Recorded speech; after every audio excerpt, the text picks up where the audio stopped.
ఐటీలో ఎంట్రీ కావాలా? Trainee software engineer గా అజా కోడింగ్ ట్యూటర్ లో 2 వీక్స్ ట్రయల్ పీరియడ్ లో వెంటనే చేరండి. నమస్కారం అనిల్ సింగ్ గారు. నమస్తే శిరీష. సార్, పిఎఫ్ అకౌంట్ గురించి లేటెస్ట్ గా వచ్చిన అప్డేట్స్ ప్రకారంగా మనం చూస్తే అంటే పిఎఫ్ అకౌంట్ ఉండడం చాలా బెటర్ అని మనం ఇప్పటి వరకు ఎన్నో వీడియోస్ లో కూడా మాట్లాడుకోవడం జరిగింది. ఆ లేటెస్ట్ అప్డేట్స్ ఏంటి, అండ్ పెన్షన్ లో మనకి రిటైర్మెంట్ అయిన తర్వాత ఎంత పర్సెంటేజ్ కట్ అవుతే మనకి ఎంత వచ్చే ఛాన్సెస్ ఉన్నాయంటారు? దాని గురించి ఒకసారి డీటెయిల్డ్ గా. పిఎఫ్ సబ్జెక్ట్ ఇది ఒక చాలా డీప్గా నేర్చుకుని అండ్ తెలుసుకునే సబ్జెక్ట్. అదెందుకు అంటారా, మీకు ఎక్కువ పెన్షన్ కావాలా వద్దా? ఓపెన్గా చెప్తున్నా. సో మీకు ఎక్కువ పెన్షన్ కావాలి అంటే ఈ వీడియో చూడండి. ఇంకొక విషయం చెప్తున్నా, ఈ వీడియో పార్ట్ 1 అని చెప్పి అనుకోండి, ఎందుకంటే నేను పార్ట్ 2 పెన్షన్ కోసం డబ్బులు ఎలాగో కట్ అవుతున్నాయి కదండి ప్రతి నెల. సో ప్రతి నెల మీరు ఒక పెట్టుబడి కోసం కూడా పెన్షన్ అమౌంట్ లాగా మీరు ఇన్వెస్ట్మెంట్ చేస్తే మీకు ప్రతి నెల పెన్షన్ అనేది మీరు రిటైర్మెంట్ తర్వాత వస్తుంది. కానీ మీరు రిటైర్మెంట్ ముందే మీరు కోట్లాధికారి కూడా అవుతారు. సో ఈ 2 వీడియోస్ మీరు చూడండి. ఇది పార్ట్ 1 ఉంటుంది, ఇంకో 2 వీడియో దీని తర్వాత ఉంటుంది. So don't miss it. లేదంటే half knowledge is worse than ignorance. Okay, let me start. So ఇక్కడ హిందీలో ఉంది, తెలుగులో చదివి చెప్తాను.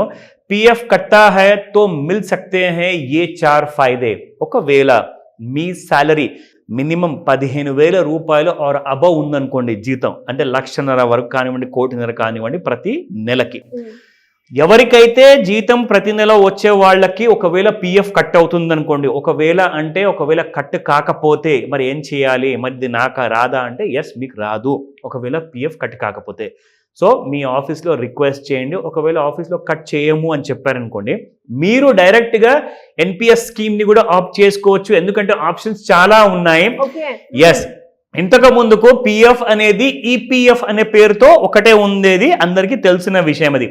ఇప్పుడు మీకు ఎన్పిఎస్ వచ్చేసింది, దాంతోపాటు ఇంకా 2 ఎక్స్ట్రా పెన్షన్ ఆప్షన్స్ కూడా వచ్చాయి. ఈ 4టిని కూడా మీరు ఒకవేళ ఆప్షన్లోకి తీసుకున్నారనుకోండి, యాక్చువల్గా చెప్పాలి అంటే ఇది ఒక చాలా డీపర్ సబ్జెక్ట్, ఇందులో డీప్గా వెళ్ళాలి. కానీ మీ అందరికి కూడా టైం ఉండదు కాబట్టి, మీరందరూ బిజీ కాబట్టి నేను షార్ట్ కట్లో చెప్తాను మీరు ఎలా లాభపడతారు ఒకవేళ ఈ పిఎఫ్ని మీరు ఆప్షన్ తీసుకుంటే.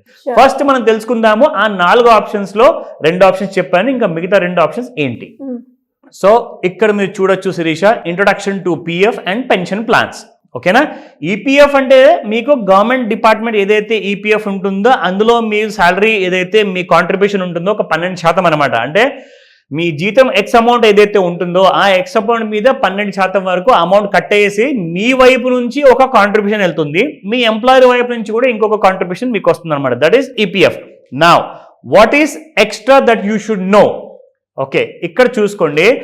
There are several types of pension schemes in India, such as employee pension scheme ఒకటి, రెండోది వచ్చేసేసి the Atal pension Yojana APY, మూడోది వచ్చేసేసి నేషనల్ పెన్షన్ స్కీమ్. అంటే ఈపీఎఫ్ కాకుండా మీకు ఈపీఎస్ కూడా ఉంది. Okay, EPF is nothing but employee provident fund, EPS అంటే ఎంప్లాయీ ప్రావిడెంట్ స్కీమ్, అండ్ మూడోది వచ్చేసేసి అటల్ పెన్షన్ యోజన, నాలుగోది వచ్చేసేసి నేషనల్ పెన్షన్ స్కీమ్. ఇదేంట్రా బాబు ఎన్ని ఉన్నాయా అని చెప్పేసి, ఇవన్నీ మీ మంచి కోసము మీకు లాభం చేయడానికే. సో దీనివల్ల ఏమవుతుందంటే, మీరు ఫర్ ఎగ్జాంపుల్ ఇప్పటి వరకు ఓన్లీ ఈపీఎఫ్ఏ ప్రిఫర్ చేశారనుకోండి, మీకు ఎంతైతే అమౌంట్ అక్కడ మీకు జమ అవుతుందో అది కాస్త ఇంట్రెస్ట్ అడిగేసేసి మీకు ఆ ఇంట్రెస్ట్తో పాటు డబ్బులు అనేది వస్తుంది. ఫర్ ఎగ్జాంపుల్ మీరు 50 years తర్వాత కూడా రిటైర్మెంట్ తీసుకున్నా వస్తుంది, 58 తర్వాత వస్తుంది, 59 తర్వాత తీసుకుంటే ఇంకా ఎక్కువ వస్తుంది. అది నెల నెల మీకు ఎలాగో జీతం ఉండదు కాబట్టి మీరు జీతానికి అలవాటు అయిపోతారు కాబట్టి ఆ అలవాటు అనేది సడన్ గా మానేసుకోవాలి అనుకుంటే సైకలాజికల్ ఇష్యూస్ వస్తాయి. పైగా ఇల్లు ఎలా గడవాలి, మీకు కావాలి ఖర్చుల కోసం డబ్బులు. సో మీ జీతం మీకు పెన్షన్ రూపంలో మీ రిటైర్మెంట్ తర్వాత రావడం అనేది జరుగుతుంది. అది ఫర్ ఎగ్జాంపుల్ మీరు అట్ ద ఏజ్ 21 or 20లో ఉన్నారనుకోండి, అబౌట్ 21 or 25 ఉంటే మీకు దాదాపు 40 ఏళ్ళ వరకు మీకు సర్వీస్ కెరియర్ ఉంటుంది. అంటే ఒక 60 లేదా 62 లేదా 65 as per depending upon your profession. So 60 ఏళ్ళు అనుకుందాం స్టాండర్డ్గా. 21 ఏళ్ళ నుంచి మీరు ఒకవేళ 60 ఏళ్ళ వరకు మీరు ఆగాలి అనుకుంటే you have about 39 years to leave your service అనమాట. సో ఈ 39 సంవత్సరాల తర్వాత ఆ వచ్చే చిన్న ఈపీఎఫ్ అమౌంట్ మీకు ఏం సరిపోతుందండి? అవునా కాదా? ఎందుకంటే ఇప్పుడు ఇన్ఫ్లేషన్ మీకు ఈ రోజే 15,000 సరిపోనప్పుడు ఒక 1,500 ఈపీఎఫ్ అమౌంట్ మీకు పెన్షన్ రూపంలో 40 సంవత్సరాల తర్వాత వస్తే అస్సలు ఏం సరిపోదు. సో చాలామంది స్మార్ట్ ఎంప్లాయీస్ అందరూ ఏం చేస్తున్నారంటే ఇప్పుడు ఈపీఎఫ్తో పాటు వేరే పెన్షన్ స్కీమ్స్లో కూడా వాళ్ళు డబ్బులు వేసుకుంటున్నారు. ఎందుకంటే నేను చెప్తా సార్, ముందే ఉంది చిన్న శాలరీ, ఆ శాలరీ మాకే సరిపోవట్లేదు, ఎవ్రీ మంత్ నేను ఎలా గడుపుకోవాలి అంటే ఒక మాట చెప్తానండి. ఈరోజు మీకు 15,000 జీతం ఉంటే రేపటి రోజున 10 సంవత్సరాల తర్వాత మీకు 1,00,000 జీతం వచ్చిందనుకోండి, అయినా కానీ అది సరిపోదు. ఎందుకంటే మనిషి కోరికలు అన్లిమిటెడ్. ఎకనామిక్ సబ్జెక్ట్లో ఒక పదం ఉంది, హ్యూమన్ వాంట్స్ ఆర్ అన్లిమిటెడ్ అనమాట. సో ఆ పదాన్ని మీరు ఇక్కడ రిజిస్టర్ చేసుకుంటే మీరు ఒక స్మార్ట్ ఎంప్లాయీగా తయారవుతారు. ఎందుకంటే మీరు ఎంత ఎక్కువగా కటింగ్ స్కీమ్ మీరు అమౌంట్ అనేది ఈపీఎఫ్ లేదంటే ఏపీవైలో, ఎన్పిఎఫ్స్లో, ఈపీఎస్లో మీరు పెట్టుకుంటే మీకు జస్ట్ ఒక సింగిల్ అమౌంట్ అనేది పెన్షన్ రూపంలో వచ్చే బదులు మీకు 4 వైపుల నుంచి మీకు పిఎఫ్ అమౌంట్స్ వస్తే అప్పుడు మీరు ఎంత ఆనందంగా బ్రతకచ్చండి. రిటైర్మెంట్ అయిన తర్వాత ఎవరి ముందన చేయి జాపే అవసరం ఉంటుందా? ఎగ్జాక్ట్లీ అదే ఇప్పుడు మీకు స్మార్ట్ చాయిస్ ఇవ్వబోతుంది. ఇక్కడ మీరు ఏం చేయొచ్చు అంటే ఈపీఎఫ్ ఆప్షన్ తీసుకుంటే జనరల్గా అది బై డిఫాల్ట్గా మీకు వస్తుందండి. ఓకేనా? సో దీనిలో చూసుకుంటే ఎంప్లాయీ పెన్షన్ స్కీమ్లో part of EPF provides monthly pension provision of family person. ఓకేనా? ఇందులో చూసుకుంటే మీకు లంసమ్ అమౌంట్ వస్తుంది ఫర్ ఈపీఎఫ్లో. ఇప్పుడు 2 లక్షలు 4 లక్షలు వస్తే 40 సంవత్సరాల తర్వాత కూడా దాని విలువ కూడా ఉండదు శిరీష. ఎందుకంటే ఒక లంసమ్ అమౌంట్ వచ్చినా కానీ మనం జస్ట్ ఆనందపడాలి, కానీ దానివల్ల మీరు ఒక ఇల్లు కొనుక్కోలేరు, ఒక కావాల్సిన వజ్రాలు ఆ నగలు కొనుక్కోలేరు, ఏం చేయలేరు. It's a waste of that kind of money. So option ఏంటంటే, సో ఇక్కడ ఎలా ఉంటుందంటే అండి, ముఖ్యంగా మనకి ఇక్కడ first of all EPF and EPS తర్వాత ఏపీవైలో ఇన్ కేస్ మీరు ఒకవేళ డబ్బులు జమ చేసుకున్నారనుకోండి, this is actually for the unorganised sector అనమాట. Guaranteed monthly pension which is low premium. ఇందులో కూడా నేషనల్ పెన్షన్ స్కీమ్లో ఒకవేళ చాలా మంది ఏం చేస్తున్నారంటే శిరీష, ఈపీఎఫ్ ఒకవేళ ఉన్నా కానీ ఈపీఎస్ కూడా ఉన్నా కానీ జనాలు ఏం చేస్తున్నారంటే ఎన్పిఎస్లో కూడా ఇన్వెస్ట్మెంట్ చేస్తున్నారు, which is nothing but national pension scheme. మీరు ఈ స్కీమ్ని మీరు బ్యాంక్ సేవింగ్స్ అకౌంట్ ఉంటుంది కదా, మీ శాలరీ ఎక్కడైతే క్రెడిట్ అవుతుందో అందులోనే మీరు ఇది ఆప్ట్ చేసుకోవచ్చు. బ్యాంక్ ద్వారా డైరెక్ట్గా ఎన్పిఎస్లోకి మీ డబ్బులు వెళ్ళిపోతాయి, అంటే కటింగ్ అయిపోతాయి అనమాట. దీంతోనే ఇదే ఎన్పిఎస్ స్కీమ్ మీకు పోస్ట్ ఆఫీస్లో కూడా అవైలబుల్ ఉంది. బట్ మీకు బ్యాంక్లోనే సేవింగ్స్ అకౌంట్ ఉంటే పోస్ట్ ఆఫీస్ వరకు వెళ్ళి పోస్ట్ ఆఫీస్లో డెబిట్ చేసే బదులు మీరు మీ సేవింగ్స్ అకౌంట్లోనే ఎన్పిఎస్ స్కీమ్ మీరు ఆప్ట్ చేసుకోండి. మీకు ఎక్స్ట్రా సేవింగ్స్ అవుతాయి. డబ్బులు ఎంత ఎక్కువగా కట్ అయ్యాయి అనుకోండి, మీకు అంత ఎక్కువగా డబ్బులు తిరిగి వస్తాయి రిటైర్మెంట్ తర్వాత. కాబట్టి ఇప్పుడు తక్కువ డబ్బులు మిగులుతాయి కాబట్టి ఆ డబ్బుల్లోనే మీరు ఎలా బ్రతకాలో మీరు నేర్చుకుంటారు.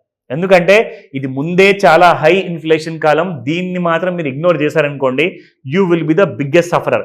సో ఇది ఒక ఏదైతే లేటెస్ట్ కైండ్ ఆఫ్ రీసెర్చ్ చేయడం జరిగింది కదా, దీనివల్ల మన అందరి మిడిల్ క్లాస్ వాళ్ళందరికీ కూడా చాలా సపోర్ట్ అవుతుంది. సో దీన్ని ఫాలో చేయమని చెప్తాను. ఎలాంటి డౌట్స్ ఉన్నా కానీ మీ బ్యాంక్ వెళ్ళండి, ఎన్పిఎస్ స్కీమ్లో కూడా నేను ఎలా చేరాలి, నా డబ్బుల్ని ఎలా మీరు శాలరీలో డెబిట్ చేసుకుంటారో చేసుకోండి, నాకు మాత్రం ఒక గట్టి ఇన్కమ్ వచ్చేలా చూడండి అని చెప్తారు. సో ఇది అయిపోయిందా? అయితే ఒక 40 సంవత్సరాల తర్వాత మీకు ఇది మాత్రం నెల నెల మీకు జీతం రూపంలో పెన్షన్ వస్తుంది. కానీ మనము ఒక 10-11 సంవత్సరంలోనే కోట్లాధికారి అయితే ఎలా ఉంటుందండి?